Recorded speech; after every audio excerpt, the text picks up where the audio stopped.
This is Michael Brown reporting once again from Tyler, Texas, the site of the NJCAA Division III World Series. And today was the first day of the World Series. Montgomery College played the first game of the World Series. They took on the Niagara Thunderwolves from upstate New York, of course. And Montgomery College went into the game, the number 3 team in the country. Niagara was the number 4 team in the country going into the game.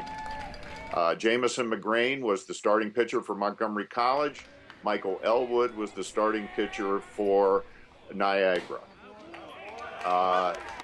Jamison McGrain for Montgomery College started the game on fire on the hill. He was throwing very hard. He struck out the first 4 batters that he faced. Elwood also started strong. Didn't have the strikeouts that McGrain had, but he was getting, and Montgomery College was hitting him, but the balls were atom balls. They were going right at the Niagara defense, and Niagara played good defense all day today.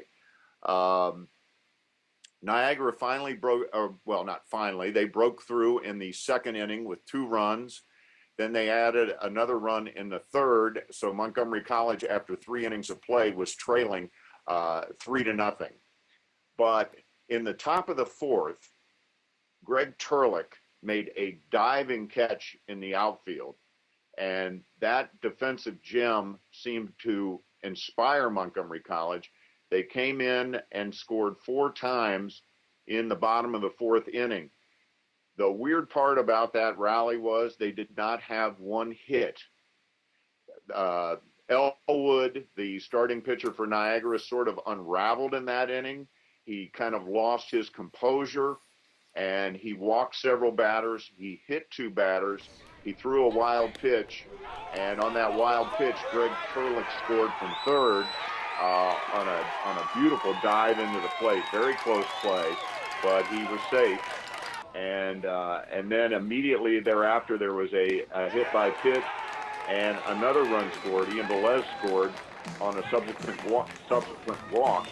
And then all of a sudden, after 4 complete innings of play, Montgomery College was ahead 4-3.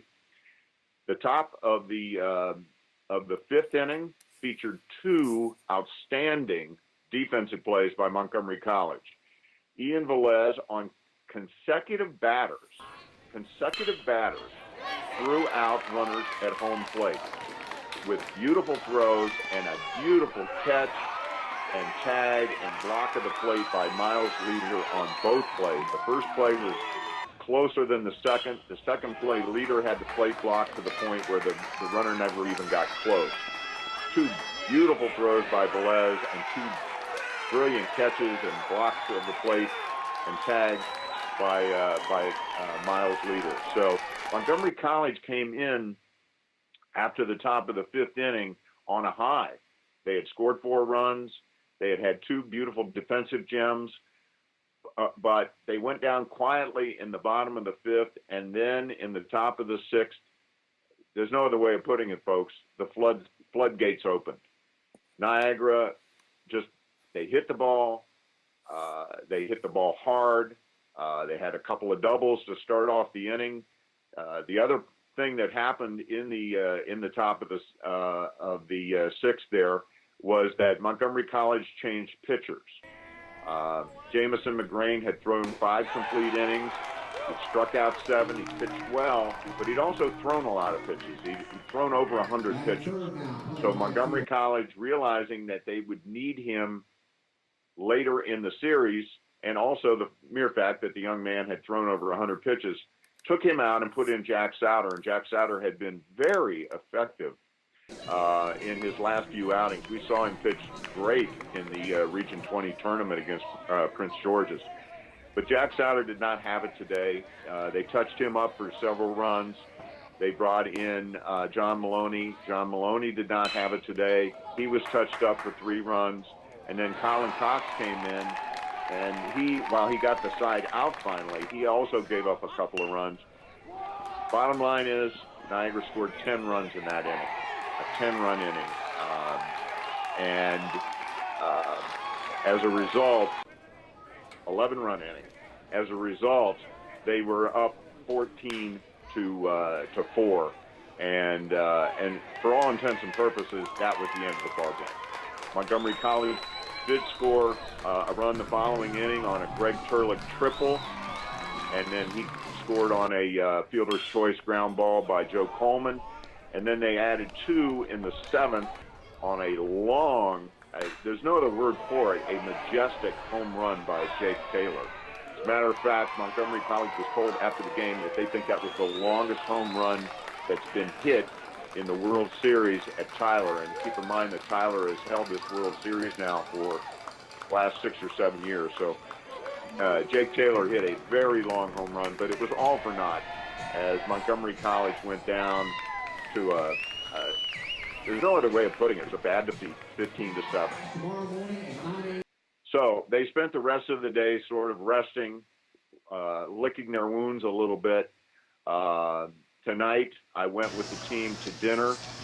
Their spirits were better. A couple of the guys were definitely down. Jack Sauter, for one, was down. I was not surprised. Jack is a real competitor, so I was not surprised to see him a little bit down. But for the most part, the team seemed to be pretty up. They seem to realize that they still have an opportunity here. There was a short team meeting after the meal, and that's exactly what Dan Rasher told him. He said, listen, you're going to play Century tomorrow. Century lost in the second game to Gloucester 9-0, and they only got 1 hit in that game, and they started their ace in that game, and they still ended up losing 9-0. So both teams tomorrow are in, it's a desperate situation for both teams. It's win or go home, because the loser will be out of the tournament tomorrow. Both teams are in this position now. They both lost their openers, which neither team, of course, wanted to do. They ended up in the losing bracket, which neither team wanted to do, and that means that tomorrow's game is do or die for both teams. And that's exactly what Dan Rasher told his team. He said, listen, we got this out of our system. We did not play Montgomery College baseball today. Tomorrow is another day. Tomorrow is our chance to show the World Series how good you are. You set a school record for victories this year. You're a better team than you showed today. Was it butterflies? Maybe a little bit. Were they trying too hard? Were they pressing too hard at the plate? I think that is definitely a possibility, that they were pushing a little too hard. And let's not also forget, they had a 2-week layoff before this game. They basically had not played a competitive game in 2 weeks. Niagara, not the case. They had played their championship game last Sunday in their region. Their region was a week later. So they were a little fresher. Their pitchers were a little sharper. Montgomery College pitchers, their balls were a little bit flat, didn't quite have the break, the bite on them that you would want. So tomorrow will be another day. It's win or go home. Both teams are in the same situation. Jake Taylor will be the starting pitcher for Montgomery College. He was their top winner this year with a 9-2 record, actually 10-2 when you count the Region 20 tournament. So he's the man tomorrow. He's on the hill. The ball is in his hands. The season is literally in Jake Taylor's hands tomorrow. He didn't act like he was too concerned tonight. He acted like he was ready for it. So we shall see. So once again, Montgomery College loses the opener of the World Series, but they still have another shot, folks. Stranger things have happened. A few years ago, Tyler lost the opening game in the World Series and then won out to win the championship. So it is possible.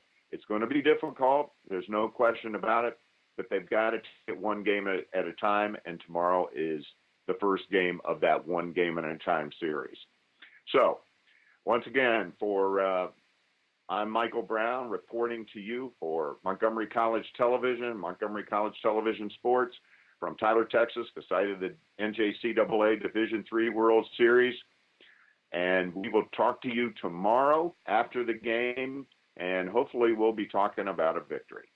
Take care, everyone. We'll see you real soon.